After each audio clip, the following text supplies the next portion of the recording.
Welcome to the Big Screen Symposium podcast. The Big Screen Symposium was held in Auckland at the Victory Events Centre on the 5th and 6th of April 2024. Alexander Swords presents diverse storytelling patterns. In this podcast, he introduces the building blocks and structures discovered in his research and explores what film and TV writers can learn and implement from narrative design in games. Hi, everyone. Alexander Swords. If you're not expecting to see me, then you're in the wrong room. I just want to be clear straight up.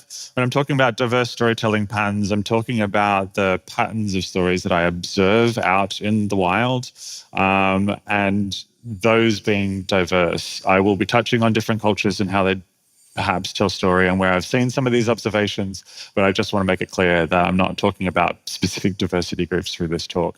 Partly because we have more in common than we do in difference in terms of the way that we talk about stories. I will criticize the West. When I talk about the West, I'm talking about white cultural imperialism generally and how it does or does not value certain things. So I'm a writer. Am I? I want to talk a little bit about my journey, though, because my journey as a writer was I started making film and television stuff in high school. My high school teacher was fantastic and just wanted me to just make stuff, right? Sorted out for myself how I wanted to do stuff. Then I got to university at film school and I was told maybe I'm not a writer because every time I tried to write a screenplay, they told me what was wrong with it. Where's your inciting incident? Where's your conflict? Why aren't you externalizing the internal conflict that this character is going through? Where is your pain and your trauma while you're telling a story? And so I kind of came out of that deciding maybe I'm not a writer. Went off to business school, thought maybe I'll be a producer and maybe at least I'll help someone else do some really cool stuff. Skip forward a little bit through experimental art, interactive installation, some other kind of cool stuff. And then if my career is going to go any further, I need to go further afield. So I went to Europe, got into games, and started doing narrative design. I hope this formatting is not going to be this problem all the way through it. We'll get there. It'll be fine. Yeah, so narrative designer. The difference between a writer and narrative designer essentially is narrative design is about understanding how story functions to deliver whatever the experience is that you intend. What was really important for me at that point was I could see under the hood of how story actually functions. I understood how I wanted to tell stories in a way that I'd never really realized before and could then start comparing them to the expectations of other people on how we're going to be telling stories. So I ended up in Berlin working on two games. One was called All Walls Must Fall.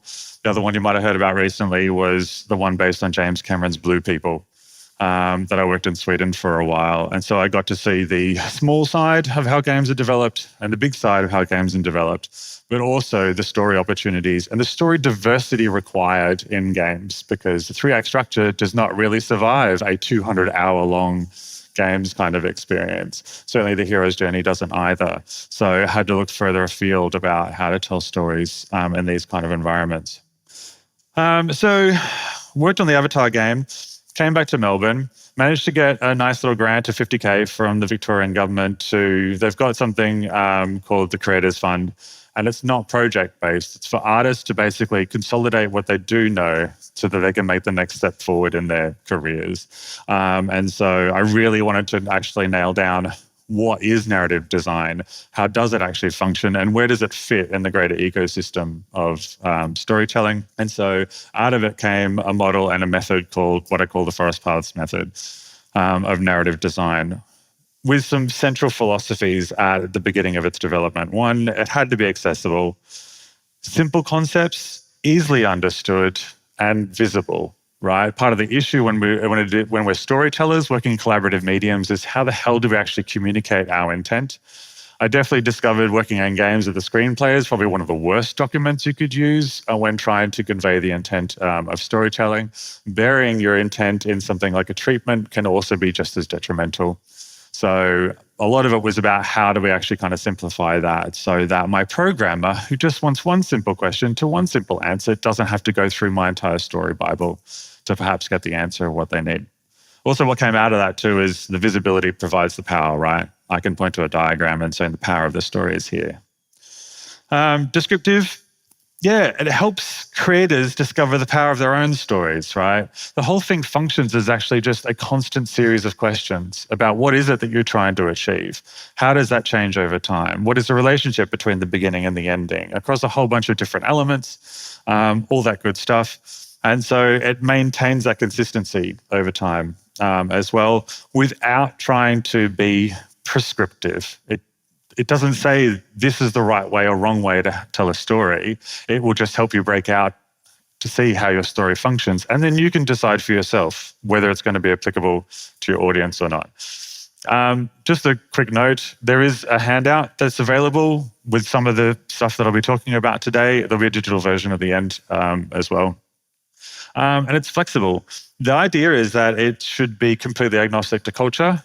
I consulted quite widely with a whole bunch of different storytellers from a bunch of different cultural backgrounds trying to tell different stories. And so far, I'm happy to say it's survived that process quite well, especially now that it's 3 years and I've got a chance to test it a whole bunch more. Oh, and it's about curiosity as well. It's supposed to lead you through that process. Make sure you're continuing to ask questions when perhaps you've stopped, certainly in that process, or perhaps when you come back to a project a couple of years later. The other thing I had to learn/unlearn is the relationship between storytelling and power. That's part of the reason why I mentioned white cultural imperialism at the beginning. Obviously, I had to be, for me to go forward and having an open mind about how different stories are told, I obviously had to, understand where I was coming from, where my culture was coming from, and what I had learned and what I need to unlearn from that. Not hard for me because I'd basically been told as a working class queer kid I had no space in the film industry as a writer anyway up until this point. So having been thoroughly othered, I feel like I had a good perspective, at least on how to, where I should go and how I should have these conversations. This was kind of a pivotal text for me. I'm sorry you can't really read it. It's just called Void. But it's an essay that actually was written alongside a gallery exhibition, which included installation. It's mostly about the difference in storytelling for First Nations people in Australia, pre-colonial, post-colonial, or post-apocalyptic, and then how that differs from actual colonial kind of storytelling. So pivotal in terms of me, it unlocked ways for me to have conversations with First Nations Australians that I'd never been able to have before. Also, too, it kind of unlocked the idea of absence, which I'll get into later. This book is also really interesting too as a way of actually, and this is specifically for filmmaking, as a way of actually trying to creators taking power back to themselves in terms of how to actually get things done. It's called The Art of Lean Filmmaking. If you're familiar with agile or lean processes, it basically uses those to flatten power structures, make things collectively and in cooperation with your audience to validate everything that you do. So by the time you might have to go to distributor or investor or so on, you've already co-made something with your audience that you can actually use to unlock further funding and get through those gatekeepers. I just want to, talk about, well, part of the reason why I talk about patterns instead of structures. And obviously this is mostly just about how we use these words. Usually when people talk about structures, they talk about them being rigid. There's this kind of focus on strength that I don't really like, and they're often very prescriptive in the sense of if you don't do something that quite fits the structure, often the word they'll use is you've broken it, which is a little bit unfair. So I prefer to use the term patterns to describe some of this stuff because it can be used, it can be understood in whole or in combination or backwards or forwards. It's also a bit closer to how we work as humans. We are pattern recognition machines. Or as someone explained to me a little while ago, we're pattern recognition machines being ridden by like an overtired 10-year-old toddler because we've got that rational pattern recognition side, obviously with the irrational emotional side on top of, and we need to account for that. And they can be used for a diversity of purpose as well, and they're often descriptive. Right. The approach to patterns is if you've found something else that is successful in a similar way to yours, then you can just replicate that pattern. If that thing doesn't actually fit a structure, it doesn't actually matter anymore because they've already validated that pattern with their audience, and you should be able to just borrow and maybe use in combination with other things. So this is partly inspired by a book called A Pattern Language. I don't recommend you buy it, but it's probably good that you're aware of it. It's just I bring it up because the philosophy is about urban design and not in a prescriptive kind of way. They went through the history of as much architecture and urban design as they could get across a whole bunch of cultures and just looked for commonalities. Why did certain designs survive over time? And use that just as a way to drawing people's attention to things instead of telling people how to design cities. And Ursula K. Le Guin is my god. I'm going to read this out for folks. Sorry. Modernist manuals of writing often conflate story with conflict. This reductionism reflects a culture that inflates aggression and competition while cultivating ignorance of other behavioral options. No narrative of any complexity can be built on or reduced to a single element. Conflict is one kind of behavior. There are others equally important in any human life, such as relating, finding, losing, bearing, discovering, parting, changing. Change is the universal aspect of all these sources of story. Story is something moving, something happening, something or somebody changing. What I like about this is if you read more of her essays about creating story, the change does not have to be necessarily anything that happens on screen. It's change in an audience as well. And that definitely inspired me in coming up with this narrative design process to specifically track what changes I want in the audience so that I can be more strategic about what actually goes on screen in terms of actual requirements for storytelling. So the gateway drug for Ursula K. Le Guin, I would say, is The Carrier Bag Theory of Fiction. It's a wee tiny book because it's basically like a 15-page essay, essentially. But and certainly did with me, kind of flipped everything in terms of how we should think about story in a lot of ways. I'll get into that a little bit more later. She also put together Steering the Craft, which was really nice. It's basically a workshop in a book. Essentially, it takes you through a series of exercises to try and, well, my experience has been to unlearn some of the things that were drummed into me about telling story in a really constructive way. After I finish off the Forest Paths method, I started work on a game called Totem Teller. And Ben, the creative director, introduced me to the transcendental style in film. Fantastic book if you do want to break out of the mold. What happens, Paul basically breaks down a different form that I'll go into soon. And what's interesting about that is how the form is used by American filmmakers, Japanese filmmakers, and European filmmakers. And it's really nice to see that cross-comparison and where the similarities and differences are. And really important for us because it's a non-conflict game. It's an extremely slow game. It's a very slow game, and it's about the contemplation of the nature of imagination. So we're not going to do too much shooty, shooty, bang, bang in that kind of game. We do joke about the fact, actually, that the skill required for playing the game will be patience, because it is about slow contemplation. And I'll come back to that towards the end. So in terms of actually what it looks like when we're using narrative design to see some of these patterns, the first thing that I came up with, I shouldn't say I came up with, let's say there are other people doing stuff in similar ways. It just seems like I was kind of the first one to kind of consolidate it and put it in a book. So I'll take that much credit. High concept formula. So this is one way of breaking down story at the absolute highest level. You have a character, you can describe them, you can describe the activities that they do, the resources that they have to manage. Very gamey kind of word, resources, but when I say resources, I mean any kind of variables that they directly or indirectly manage. So it might be something like the amount of money that you've got, but it might also be relationships, time, knowledge, wisdom. The obstacles that they're trying to overcome to achieve whatever the goal is that they're trying to achieve. So the absolute highest level. So part of the reason I did that, thank you, Swords, is the dramatic question only uses two of those elements, right? It's does the protagonist achieve the goal? And that reductionism is fine, right? It's actually that simplicity is really, really powerful in a lot of ways. And if you're on the more kind of simpler kind of ends of the story, that might be enough. But if your story has any kind of complexity to it and you want to get away from that yes or no, kind of answer to that question, then we need to know more.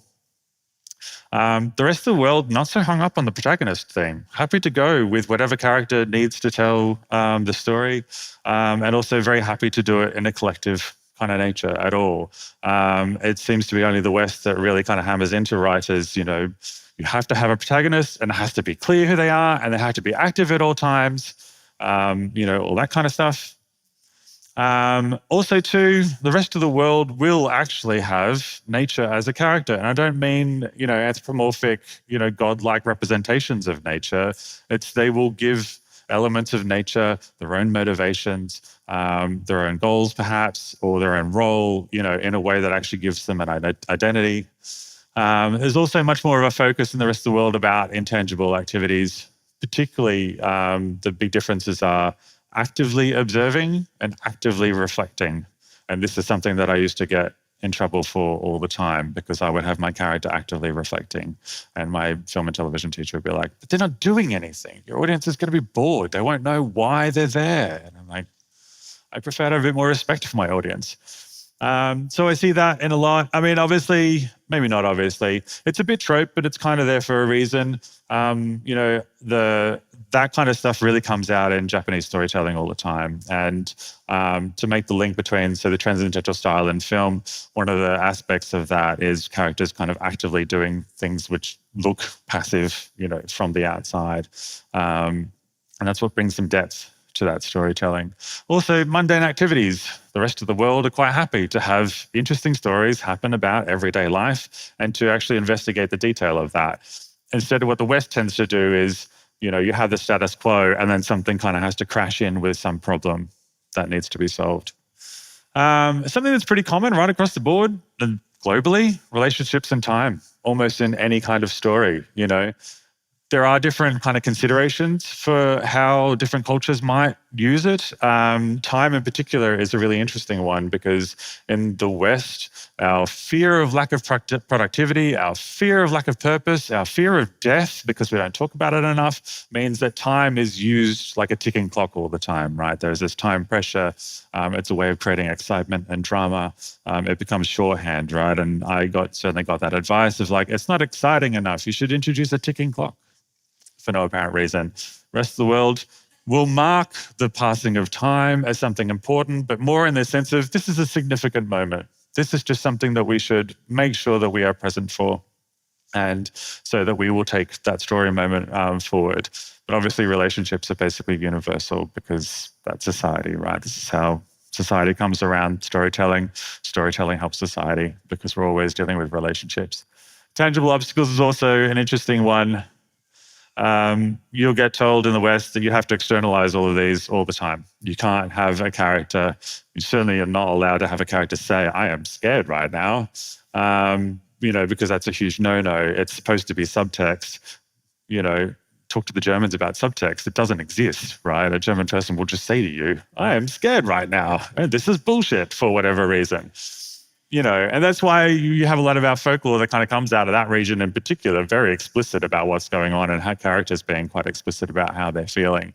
And it's interesting because especially with German folklore or that European folklore, what they like to do essentially is just kind of put, what I call obstacle bombs, right? It's like, here's fear. Now as an audience, you're just going to deal with it.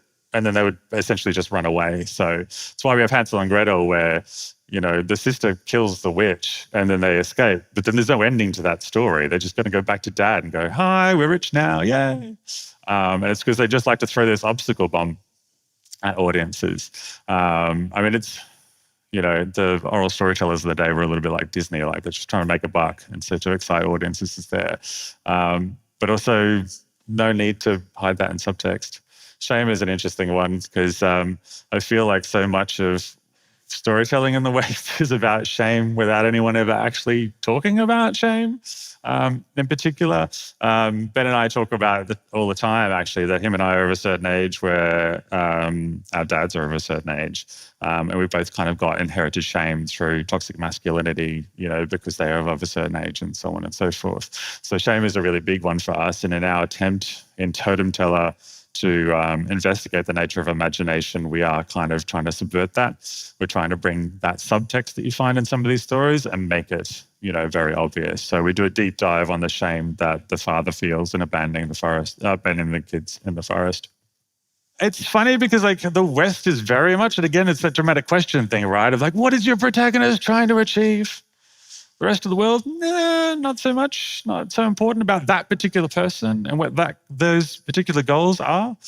And of course, because you've got such a link between obstacles and goals, then, all of that, I mean, the bottom one is basically how the West wants you to tell stories. And then the rest of the world is like just doing stuff in the world and seeing what happens is interesting in of itself. That's how we investigate. That's how we experiment. That's how we tell stories without conflict having to be at the center of it.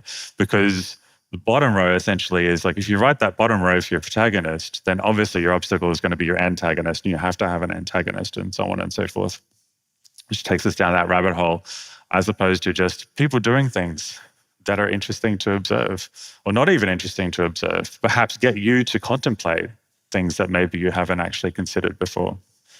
So the other thing that we need to do so that was different elements on their own. The other thing we need to see is how do things combine to bring meaning. One way we can do that is to look at things where different aspects of those elements are actually, changing somehow in combination. So I use a term called dramatic forces between elements. I use the term dramatic forces because you could just talk about what's actually going on, but sometimes it's also very useful to understand what the nature of that change is. And so in that way, I guess I've got three natures that I use to describe what is actually kind of going on when things are being used in combination.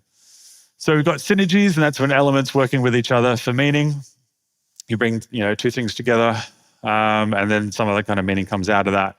Oppositions, elements working against each other for meaning, pretty obvious. And then absences, that's where you have something in your story that describes something else that isn't there. And that's actually the most difficult part about storytelling, actually. How do you tell a story about things that are not there?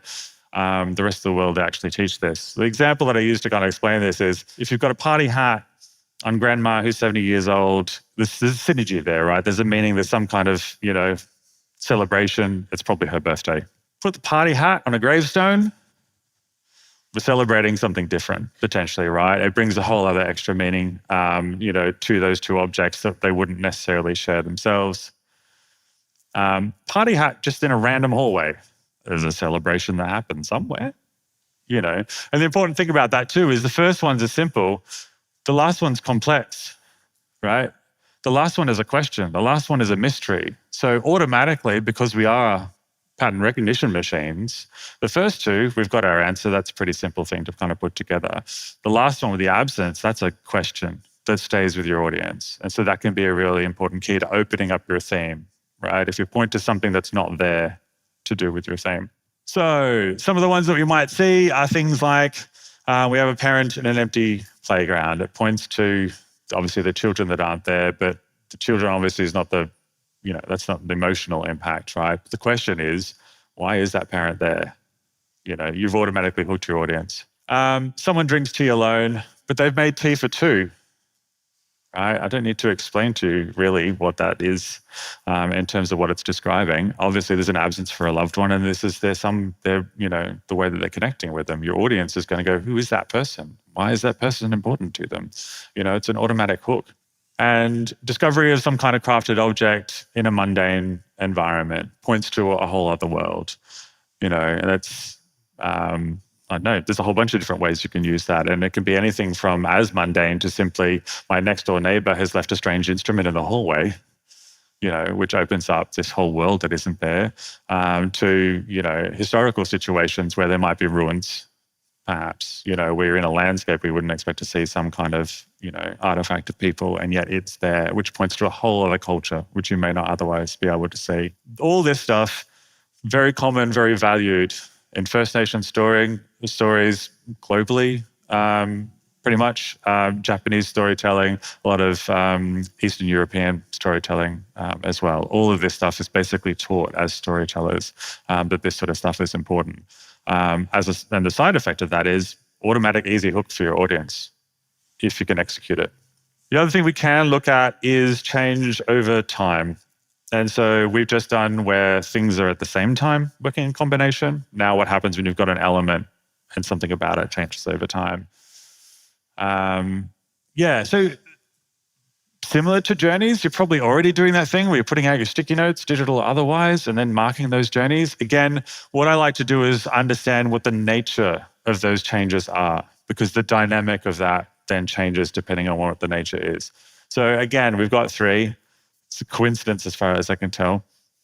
Escalation, something starts in a state and then goes way up or way down, probably beyond the expectations of your audience.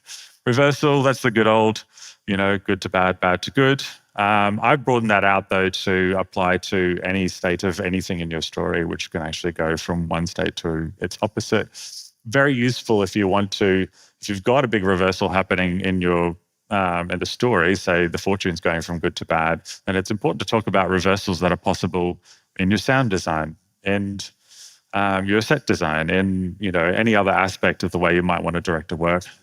Transformations are what I love. This is where the context or nature of the element is changed. And you might already be able to work out the first 2 are quite simple. It's either yes to big yes or no to big no. And if it's a reversal, it's yes to no, no to yes. Very simple to understand. It's the refined sugar of storytelling, essentially, for audiences, because it's a quick hit. Everyone feels happy. They know what's going on. We can move on. As opposed to transformations, where to understand the changing context of something, you need to have understood the original state of it, which isn't a mystery of itself. And then you need to understand what the new context is. And then sometimes it's not even clear exactly what context is being applied to it. So all of those are really good questions for an audience, right? That's the nice bag of mysteries that your audience is going to be drawing from to enjoy what they're looking at. Don't want to bang this drum too hard. God damn, I hate the tragedy of the hero's journey. And the tragedy of that is basically it's not a hero flawed who goes through challenges and temptations, overcomes those challenges, and returns home not flawed. Great. There's a nice reversal there. Not a hero to a hero. Really super simple to understand. With Marvel, now apparently you just get powers and you punch people. In theory, there's a transformation there because they go from being flawed to not flawed.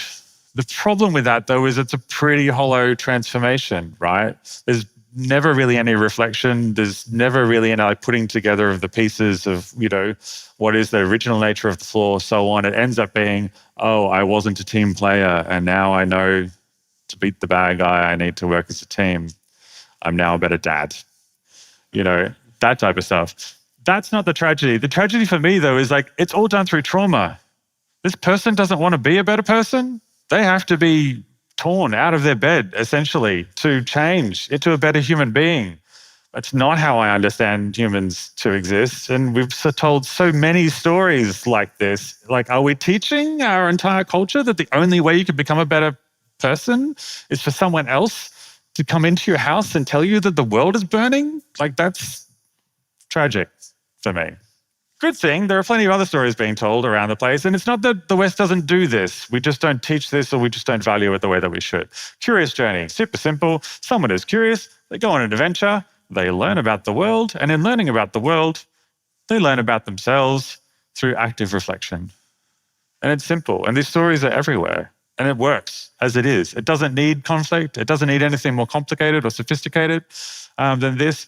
It can. The really good thing about this too, the simplicity of it means it can be layered, it can be reversed, it can be used with other patterns as well. Best recent example that I can tell you about is if you're on Netflix, there's a show called Hairy and Hungry. It's not as crass as it sounds. It's 2 Korean guys, one nickname Hairy, one nickname Hungry, and they get on motorbikes and they're traveling around Korea. Now, obviously they're Korean, so it's not a new land that they're exploring, but they often haven't been to these places for a long time.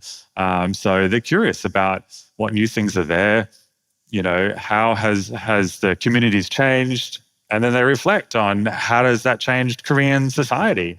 And also too, they're 40 now, so they are, reflecting on who they were as children. And so you've got all this delightful reflection and growth, all just because they happened to get on motorbikes and went over the hill to see now what's over, the other side of the hill.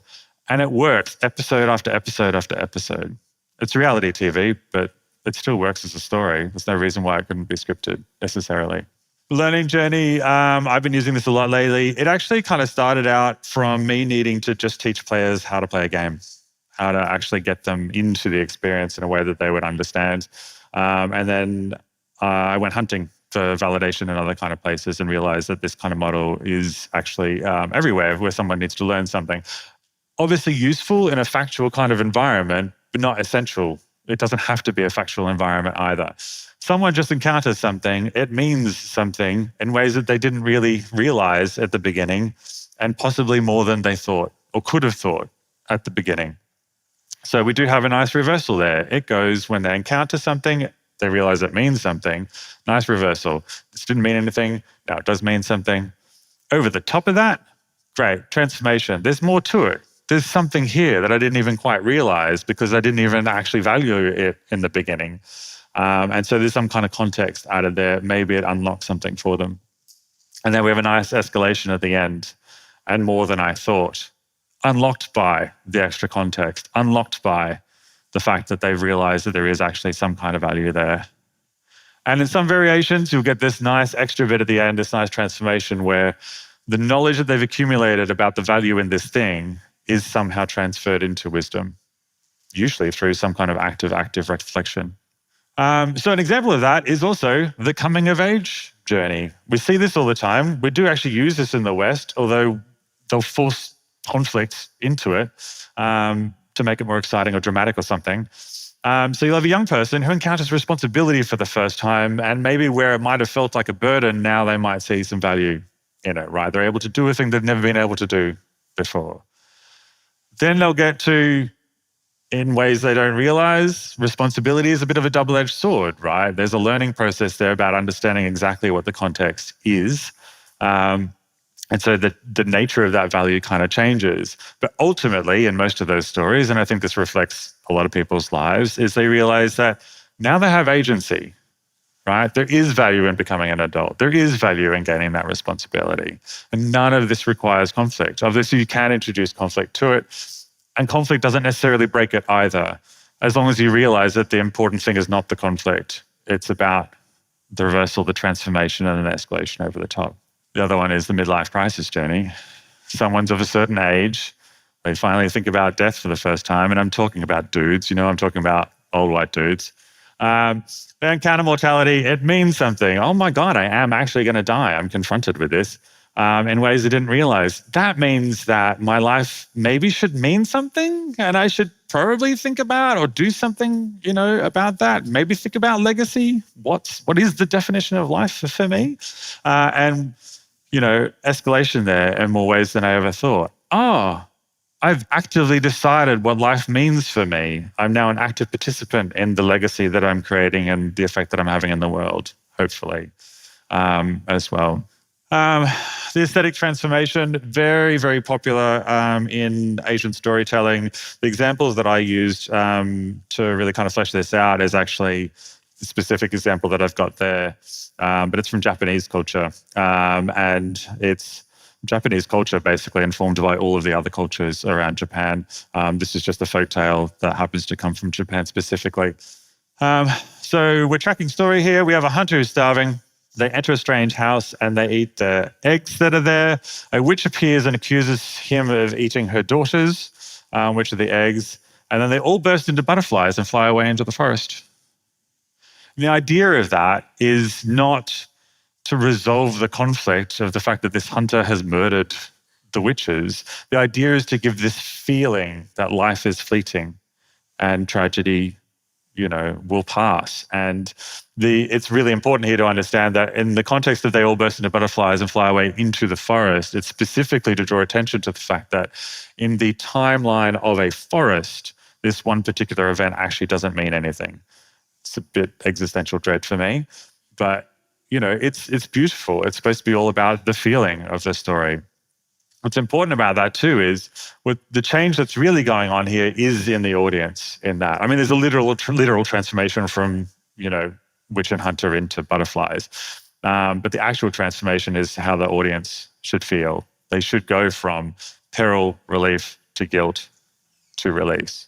And so this is one of the other tools that we have as narrative designers. We'll just track whatever we need, right? Our diagrams will just explain whatever we need. So if I was then going to turn this into a game, probably the next thing I'd want to do, because we're dealing with aesthetics and feelings, is actually talk to the artist.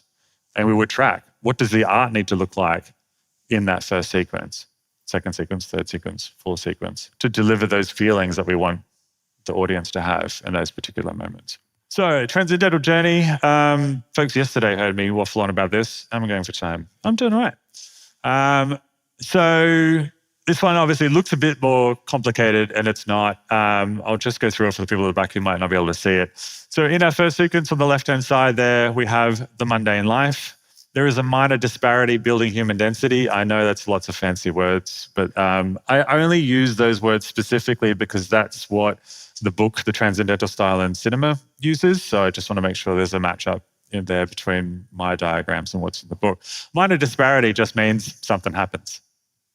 And it could be conflict, but it also could not be conflict. There's plenty of other things could happen. One of the things that I like about this is that it recognizes the importance of just happenstance, chaos, nature, right?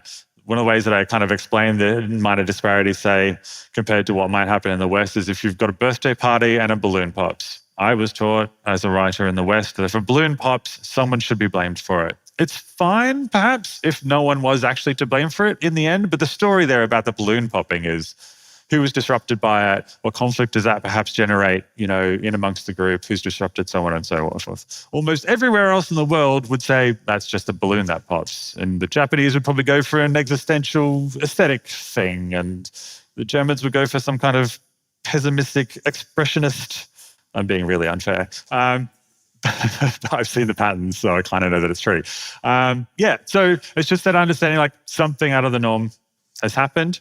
And then there's this idea of building human density, and that's literally just anything that gives the impression that humans are kind of doing something. They're either feeling or talking or having new ideas or new relationships or anything like that.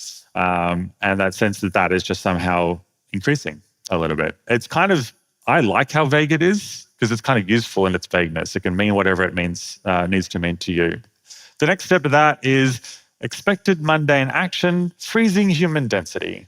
So mundane action essentially is like what you would expect someone to do in a situation.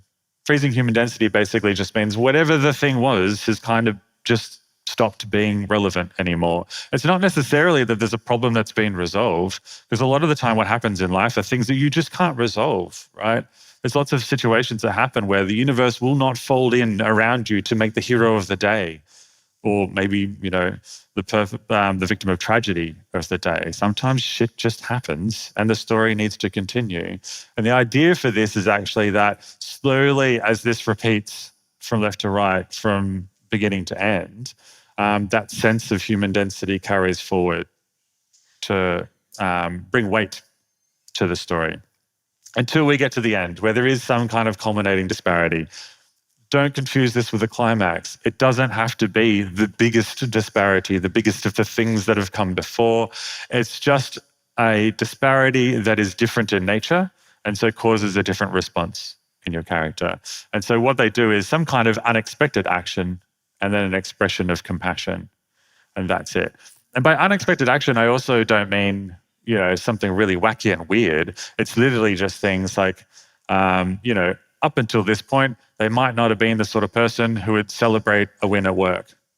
But then some kind of culminating disparity happens where they're like, fuck this shit, I'm going to take myself out for a couple of, vodkas and oranges or whatever you like. That's also not a bad example in terms of the expression of compassion can be an expression of compassion to the self. It can be just an exhibition of self-care. And then what that triggers, the unexpected action, expression of compassion in your audience, is that sense of release. All of that weight from this human disparity that's got up until this point. And what happens in that release is also just an acceptance of whatever the theme is that you're trying to achieve, or even just a sense of life just happens. It doesn't always have to have a grand, tidy meaning out of that, but it's appreciation of the journey along the way. This is also an example of a carrier bag pattern. So Ursula Le Guin's carrier bag theory of stories this pattern fits that. They're not related. I've found no mention of the transcendental journey and Ursula's work, and vice versa. The book doesn't mention Ursula's work either, but it's certainly an example there. And so this is proven to work, right? This is literally thousands of years of storytelling have been like this. Even the Bible is kind of like this, right? It's like, and then this happened, and then this happened, and then this happened, and then hopefully someone did something nice at some point. I've never read it. So yeah, I want to just touch on this as a bit of an example. I'm going to get a little bit heavy and serious for a hot second. Part of the reason why I don't know, intellectually I know all this stuff works, but now I know in my heart, I guess, that this works because I've seen so many times where art has imitated life, which has imitated art, which has imitated life. And I found this a little bit instructional. Obviously, the transformation there, is a new definition of life. That can be on a big scale. Oh my God, I've seen the world in a whole different way. Or a small scale. Oh, now I have a new understanding of my relationship with my neighbor, by the way. In my example, though, mundane life, over 10 years ago, Dad was diagnosed with cancer. 10 years ago, was told he only had 2 years to live. He's still with us. What do? I'm not the hero of that story. There's no conflict to be resolved there. There's not even any really tragedy at that point. So I keep on keeping on. That's all I can do, really. I have huge career success. This is about 2018. All of a sudden, work was coming to me. I wasn't having to hustle. Even the good work was coming to me. I picked up Totem Teller, which is really, really cool. But also, and good story, bro, but I didn't suddenly become a hero, of the industry or the world or whatever. I certainly didn't become filthy rich and retire or, anything like that. Life kind of just had to keep on keeping on. It was certainly better than it was before. Nothing really significant to learn from it either. So I just kept on keeping on. COVID happened. So career highlight into lockdown. And obviously, I'm not the hero of that story either. I was not in any decision-making rooms. I had no impact really on what was going on in the world. I was just stuck in my apartment for, 250-something days or whatever it was for me. And so keep on keeping on. Anyway, so now we're here today and my dad's still alive. I don't know what the culminating disparity is. I don't know what that is. And I guess as a storyteller, we can kind of predict that, it might be him passing, it might be getting the call, might be the funeral, might be something else. What I take from this, though, that gives me hope is that for me, my brother and my mum, who will survive my father, the key thing is expression of compassion, release and acceptance. And once I kind of came to that realization, I kind of went back and started applying this pattern to a whole bunch of other things in my life. And then a whole bunch of stories that my mum had kind of told me. And then a whole bunch of stories that my friend David, who's a Tururue man, First Nations, the stories that he had told me about his community and the way things kind of happen, right? It's so rare that, life or the universe folds in around one person and makes them the hero of the day. And so it's not always useful to write stories like that. Sometimes stories in life needs to happen like this. And that's really important, partly because there's so much more room here for active reflection, so much more room here for your audience to really contemplate what does all this mean to them without being bombarded by your escalations and your reversals and the raising of stakes and ticking clocks and all the other noise that in the West we're told we have to have for a successful story. Don't be scared. I just wanted to show you an example of what narrative design actually looks like out in the wild. So this is the master narrative design pattern for Totem Teller. It's deliberately small so you can't read it all. And then I've deliberately blurred the ending just in case you could. But I just want to highlight a couple of things. Obviously, we've got the high concept formula in the top left-hand side. Those of you who came to my talk yesterday will see narrative design experience goals at the... No, don't zoom in, please. Thank you.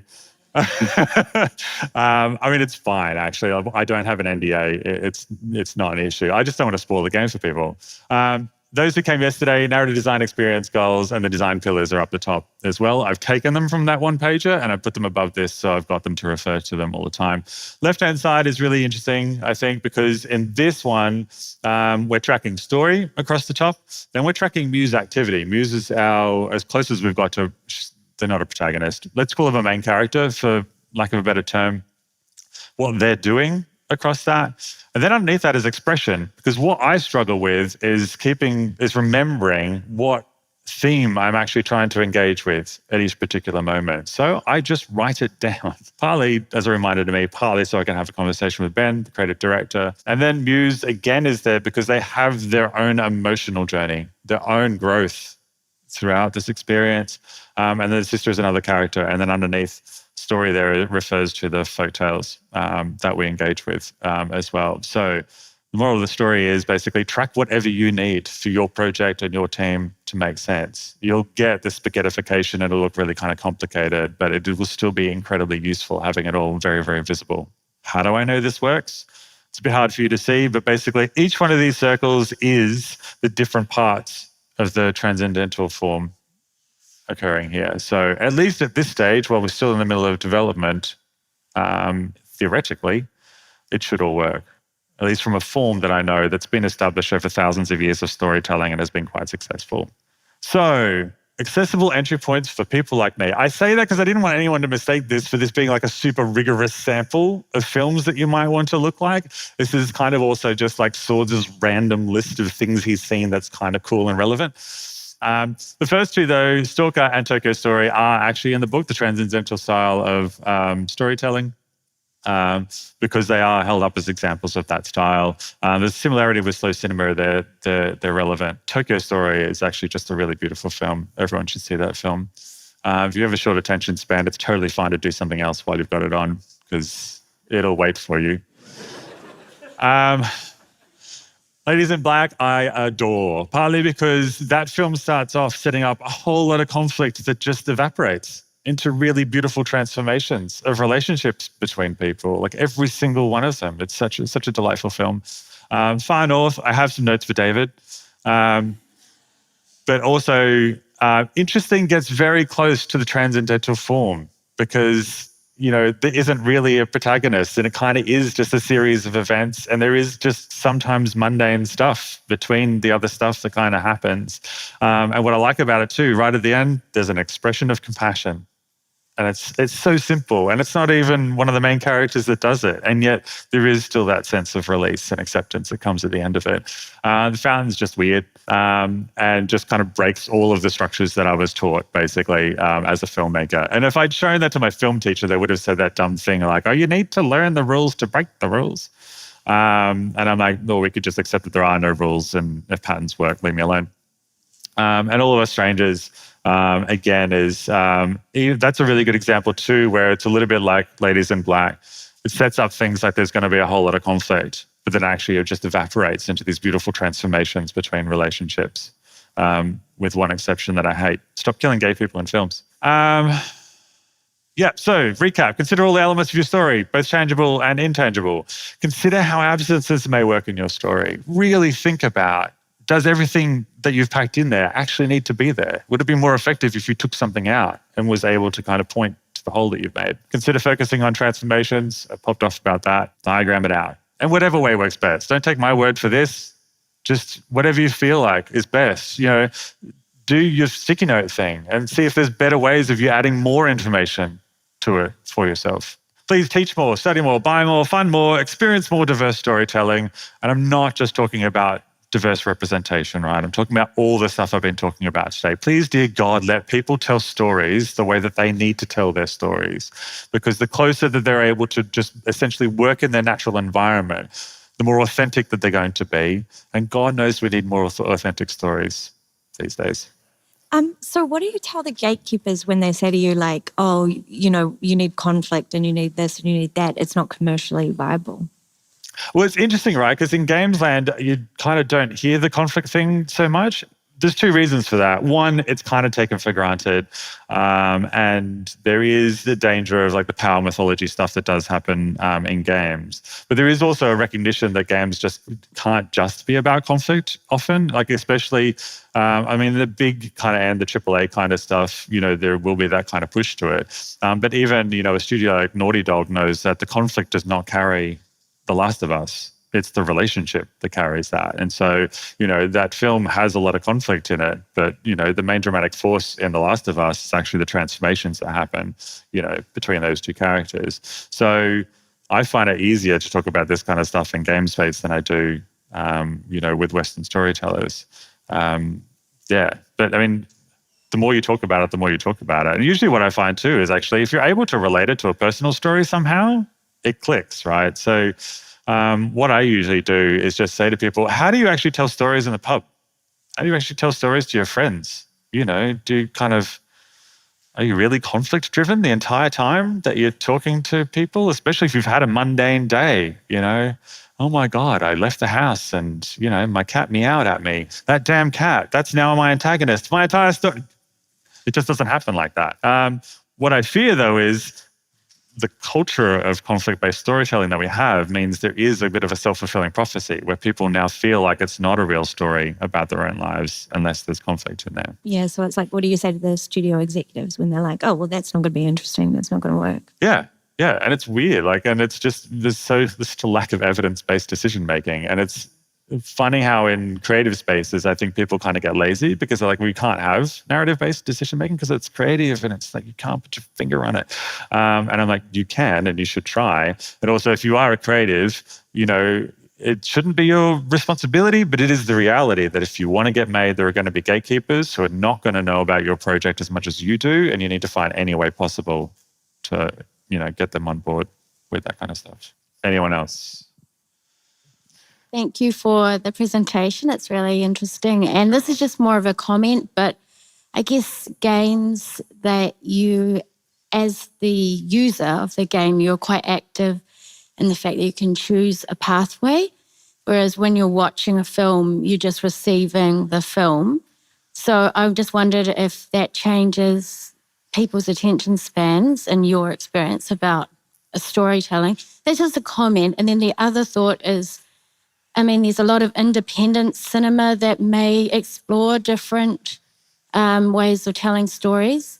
I can think of some filmmakers that have sort of explored those ideas. And I'm really into that stuff, but there's a lot of people who aren't. And so I think there is a cultural sort of expectation around how we receive films. And that's also being dictated, right, by the networks and things like that. So in some ways, do you think it's a cultural thing too about our expectation about how we receive a story when we see it on a screen? Yeah. Both very good points. So the first one, is there a difference between people playing a story and people just watching a story? Only kinda. In terms of how this stuff works, a bit like what I was talking about in terms of being pattern recognition machines. In terms of how this kind of stuff works, it doesn't actually matter whether you're doing the thing yourself or whether you're just observing someone doing the thing. Those people who came to my talk yesterday all heard me rabbit on about motivation theory, understanding why people do what they do. It's very important with games because you literally need to kind of keep designing, those activities to keep engaging them. The good thing though is like, monkey see, monkey do, monkey recognize. So we will always, feel something of what we're trying to, the audience will always feel something of what you're trying to achieve, whether they're actually playing that experience or not. The difference is when you're playing a game is there's something called narrative transportation theory, which is kind of coming out of the education space, which is really cool, but it's literally how stories change the world. And it's broken down into cognitive, imaginative, and emotional. And the difference between something like film and games essentially is in the imaginative space, because the person is the agent, they're the protagonist, it's easier for them to imagine themselves in that story as opposed to, if you're just watching a film. But we still feel things when we watch things, right? It's how empathy works. It's how motivation works. In terms of the cultural stuff, yes, absolutely. The commercial space loves, say, things like escalations, reversals, because it's easy to market. It takes 10 seconds to show a reversal or an escalation, and they look exciting. How do you market a slow film? You can't have a slow trailer. You could, but no one would watch it necessarily, or at least that would be, the common wisdom. And also, too, a lot of those gatekeepers, well-meaning people as they are, aren't even necessarily trained or experienced on how to actually read those stories themselves. And to be fair to them too, the commercial reality is they don't have the time. necessarily to educate themselves in that kind of way as well. So is it a cultural kind of issue? Absolutely. This stuff has been going on for so long now too, where there is a bit of a cycle, right? We have generations, plural now, that have come through, essentially on the conflict-based storytelling that have come out of Hollywood. And now their expectation is that all things have to be resolved in conflict, or growth has to come from conflict, sadly. But you're all here. So you're making the change just by being here. And I'm really fucking grateful. What you're saying is quite refreshing and very interesting. I have a little story about when I was at university and we had all these kind of doing film, and we're talking a lot about structure and really drilling into that Hollywood approach that you're talking about and criticizing. And it struck me that a lot of it seemed to be kind of not very true. And I would love to hear your talk a bit about that. And so my example is, I remember them talking all about, the hair of 1,000 faces and the structure. There's only one story, right? There's only one story, exactly. And the classic example they always give is the first Star Wars film and how George Lucas was inspired by blah, blah, blah, blah. And it struck me during this lecture that Star Wars didn't actually follow the hero's journey. Sure. It started with 20 minutes with the droids, and at the end, Luke never returns home master of both worlds. He goes off and gets a medal, so which doesn't fit the story at all. So I'm kind of wondering how much of these ways they're taught, are they just kind of not true? Or are they kind of not true? Yes, in terms of is there only really one kind of story? Absolutely. And that's part of the issue. And conflict-based storytelling essentially is that one way, right? And that's where you get people who will say story is conflict. And it's a myth. And you don't need to go very far to see that, because you yourself have probably seen really good examples of how that doesn't work. What frustrates me, though, is there are people who are teaching young people that you need to learn those rules before you're allowed to do anything else. And you get tragic situations. I was at a random place in Sydney, and I was waffling on about this kind of stuff as well. And one of the students came up to me and she told me basically that she's Iraqi, and her particular community from that part of the world just don't use conflict to tell stories. And she was being marked down because she would deliver a screenplay and they'd say, "Where's your inciting incident?" And she's like, "There isn't one. This is driven by curiosity, in connection with community." And they were like, "Well, that's nice, but you need to do this kind of story first, otherwise you won't be successful." And that's heartbreaking. It's also just not true. So that's part of the reason why I banged on the drum about yesterday about the iterative method. Validate with your audience. At some point, you're going to come up against people in the industry who are gatekeepers for all, very good reasons in a lot of ways. Validate with your audience, partly because then you can take that evidence and talk to, hopefully educate perhaps some of the gatekeepers. And don't get me wrong, I'm not, a lot of those gatekeepers, they want to know this stuff. They just don't have the time, or it's not in their purview or even in their job description, to actually go looking for this kind of stuff. So anytime I've actually, spent time with those people, they're open-minded. But again, there is this kind of culture of you want to be a successful writer, it needs to be commercial, essentially. It's a little bit like what Robin was talking about yesterday, right? I know how to do the thing because I made money from it, and therefore that's the only way you can do the thing. And so, if you know the hammer works and every problem becomes a nail, maybe that works in another scenario, but it's pretty sad for stories. So don't get me wrong, it's powerful. It persists, and it is commercially successful because it is a very powerful storytelling tool. It's just not the only one that we have. And it is now at the point where it's heavily impacting society, and we really need to think about other ways of doing it. Thank you so much for being such a lovely audience. I appreciate the fact that you've come.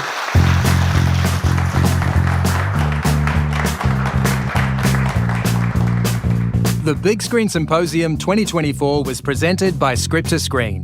We gratefully thank our event partners, the New Zealand Film Commission, Images and Sound, New Zealand On Air, and Te Mangai Paho. Voiceover is by Jamie Irvine, and the music is by Poddington Bear.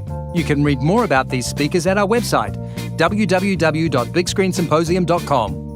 This podcast is brought to you thanks to generous support from Images and Sound.